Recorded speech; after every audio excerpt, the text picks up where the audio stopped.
Wetlands are the Earth's most threatened ecosystem, disappearing 3 times faster than forests.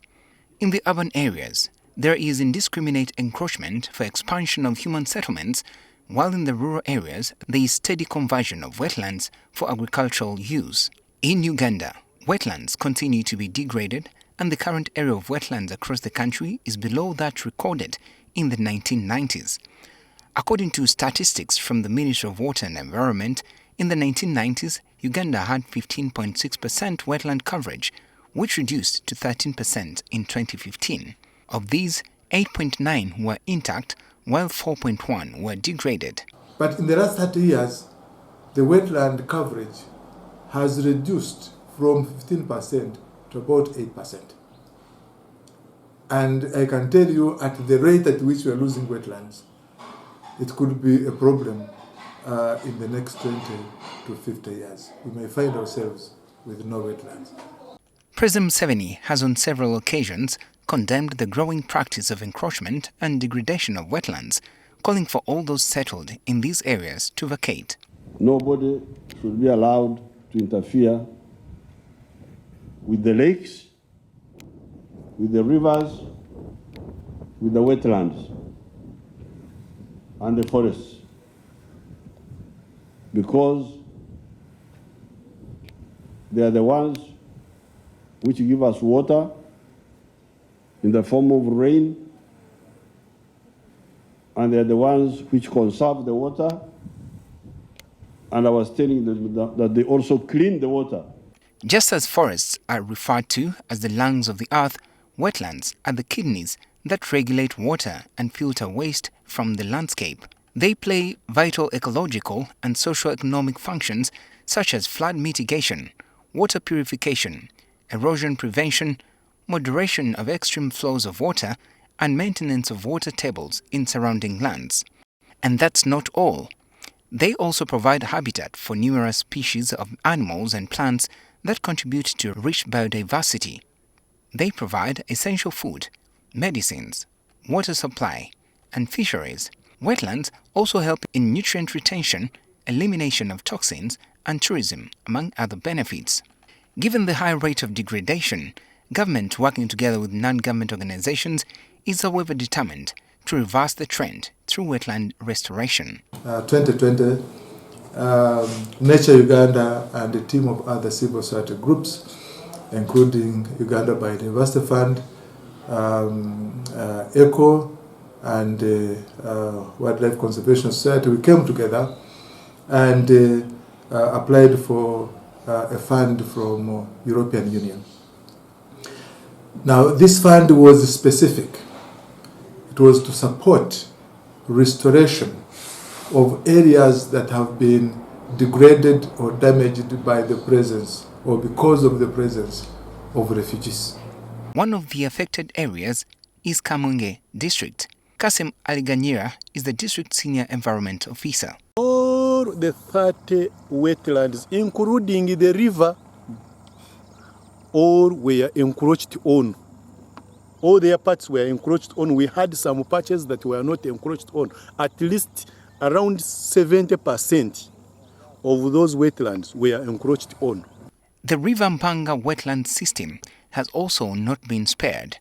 This is where we get water from, but people wash their motorcycles from the same water.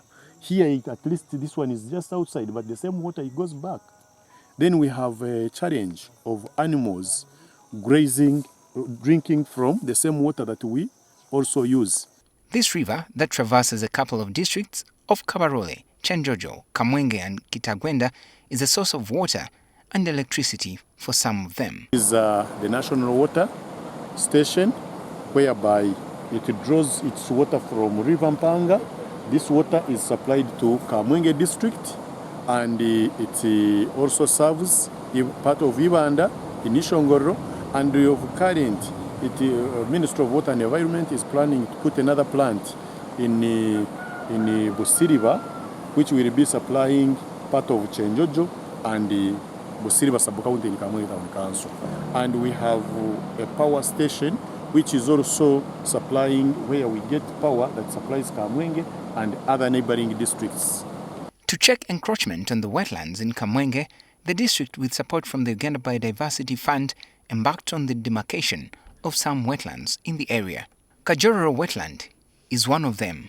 And this is one of the areas that Kamwenge district chose, that UBF help us to do the demarcation of it so that we clearly indicate the buffer areas so that the communities know where they end and the area that is supposed to be protected.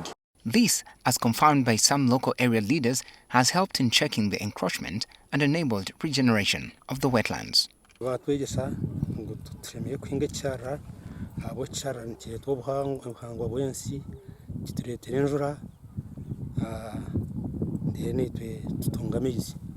Gayambere abo kuba emyanya yo neyigabiremo n'ababibe nimwe misiro bagihamu kurango basiga ekishara kirye abo katakirimo umuntu wena rukutahira ekishara. At the beginning it was not easy, so it was not easy to conduct meetings, but later people got to know, they learned that we have to conserve the nature, so now at least it's easy now. With several interventions put in place, government, together with partners, has been able to increase the number of intact wetland coverage, as confirmed by the State Minister for Environment, Beatrice Anywa.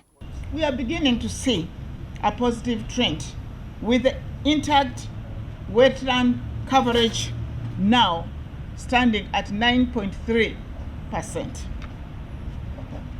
Fellow countrymen, government has continued to put the wetland agenda at the forefront. Internationally, Uganda ratified the Ramsar Convention and has a wide range of enabling legal framework in place. These include the National Wetlands Policy 1995, the National Environment Status 1995, and the National Guidelines for Wetland Resource Developers 1995, among others. In 1995, wetlands were even introduced in the Constitution of Uganda, that wetlands will be held in trust for the people of Uganda. In actual fact, by law, wetlands are protected. We went ahead in 1995 to develop a wetland-specific policy. It was the second country in the world to develop a wetland-specific policy here in Uganda. But why does encroachment continue despite such a robust array of legal instruments to protect the wetlands? Minister of Water and Environment says we need to protect the wetlands. Minister of Agriculture says we need to increase rice production. And then they go into the wetlands and they start cutting them down. You see the contradiction. So I think that those contradictions, they need to kind of be harmonized. Communities which were encroaching on Rushango Wetland in Kamwenge through the restoration project have also been supported to improve their livelihoods. They have been equipped with sustainable farming and land management techniques and water and soil conservation skills.